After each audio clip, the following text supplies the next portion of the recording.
In this tutorial number 11, I will show you how to simulate powder XRD data with Vesta software. We will consider example of sodium chloride.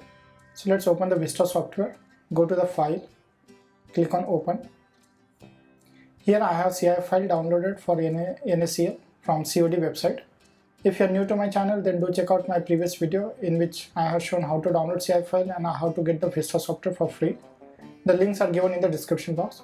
So let's select the CI file of sodium chloride, click on open. So here we can see the unit cell of sodium chloride with the bonds. Okay. Now let's go and click on the utility. Utility, you will find the option for powder diffraction pattern. Click over here. A new window will pop up. Now here you go to the condition. It shows the source number of wavelength. So reduce it to 1 and type the source of your X-ray wavelength, and right now is a copper K alpha, which is 1.54059. Hit on the calculate button and go to the plot. This is the simulated XRD powder diffraction plot for sodium chloride material. If you want to know the intensity and the 2 theta value, mirror indices HKL for each peak in this XRD diffractogram, then go to the reflection list. Over here you can find the HKL value.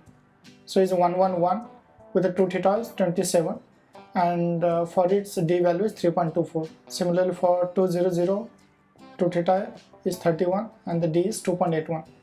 Then you can go to the file and over here you will find option for the export data. Click over here and this data can be exported in XY format. Similarly you can go to the file and export reflection table. So that means this table which can be exported again. You can export this plot by clicking over here, export graph. I hope through this short video you learn how to simulate XRD powder data with the Vesta software.